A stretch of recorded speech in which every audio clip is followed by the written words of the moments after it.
ఆశ్చర్యకరుడు, ఆలోచనకర్త, నిత్యుడగు తండ్రి, సమాధానాధిపతి అయిన యేసుక్రీస్తు పరిశుద్ధ నామముని ఉదయకాల శుభములు మీకు తెలియజేస్తున్నాను. ఇది నా దేవుని యొక్క వాక్య ధ్యానము. యేసుక్రీస్తు ప్రభువుల వారికి ఉన్నటువంటి మరొక పేరు నిరీక్షణకర్త. రోమపత్రిక 15వ అధ్యాయము 13వ వచనము. నిరీక్షణ అనగా వాగ్దానము చేయబడినటువంటి దానిని పొందుకోవడానికి ఎదురు చూచుట అనర్థం. వాగ్దానము చేయబడినటువంటి వారినే వాగ్దానకర్త అంటారు.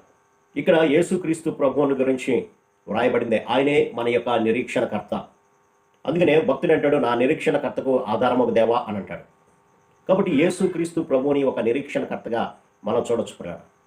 అబ్రహాము యొక్క జీవితాన్ని మనం గమనించినప్పుడు రోమపత్రిక 4వ అధ్యాయం 18వ వచనంలో చూస్తే, నీ సంతానము ఎలాగ ఉండునని చెప్పిన దానిని బట్టి తాను అనేక జనములకు తండ్రి యగునట్లు నిరీక్షణకు ఆధారము లేనటువంటి స్థితిలో అతడు దేవుని యందు నిరీక్షణ ఉంచినట్లుగా మనం గమనించవచ్చు.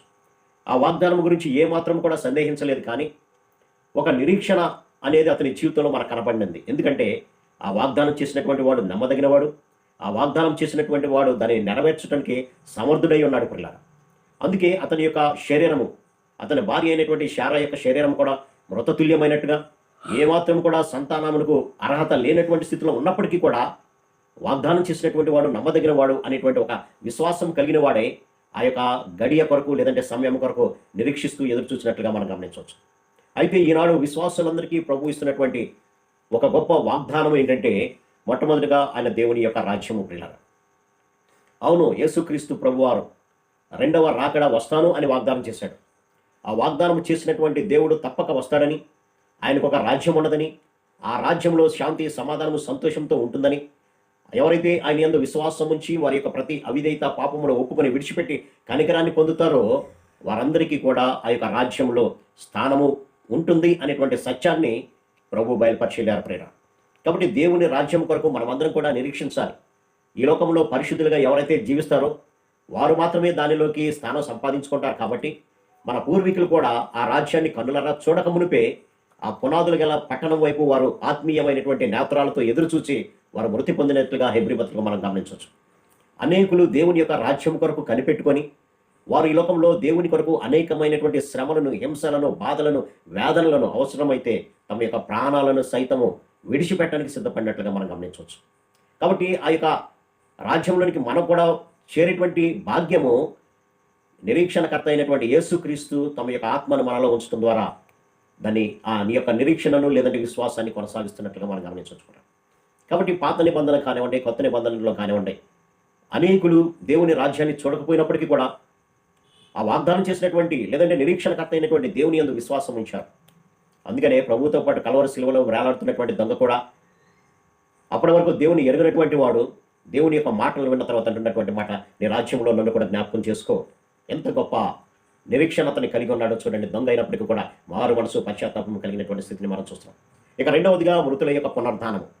యేసుక్రీస్తు ప్రభు వారు వాగ్దానం చేసింది, నేను సజీవుడై ఉన్నాను, నేను మరణించాను, కానీ దేవుడు నన్ను లేపాడు, కాబట్టి నేను ఏ విధంగా అయితే సజీవుడిగా ఉన్నానో మీరు కూడా సజీవుడిగానే ఉంటారు అని వాగ్దానం చేశాడు. ఆ వాగ్దానం చేసిన దేవుడు నమ్మదగిన వాడు. కాబట్టి మనం ఆత్మీయంగా మరణము చెందకుండా శరీరపరంగా మరణము పొందినప్పటికీ కూడా ఆయన ఆత్మీయంగా మనల్ని లేపుతాడు అనేటువంటి సత్యం ఎరిగినటువంటి వారుగా దేవుని యందు విశ్వాసం ఉంచి కొనసాగాల్సినటువంటి అవసరం ఉంది. కాబట్టి ఆ పునరుద్ధానము ప్రభువునందు మృతులైనటువంటి వారు ధన్యులు, మొదట వారు లేతురు అనేటువంటి సత్యాన్ని మనం గమనించాలి.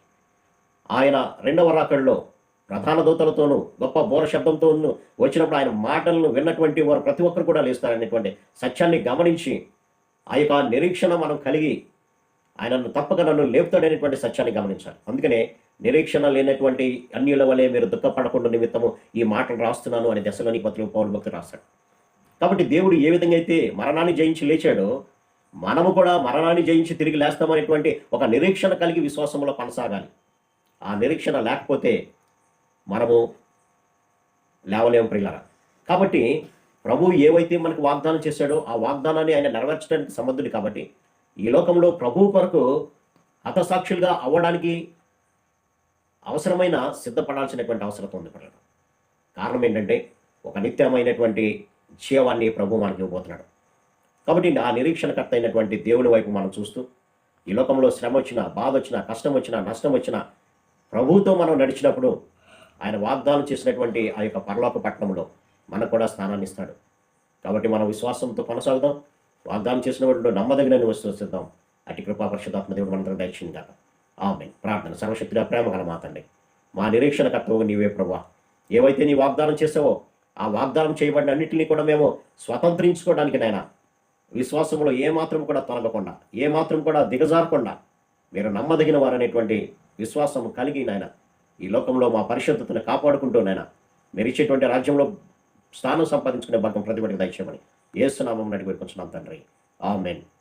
God bless you.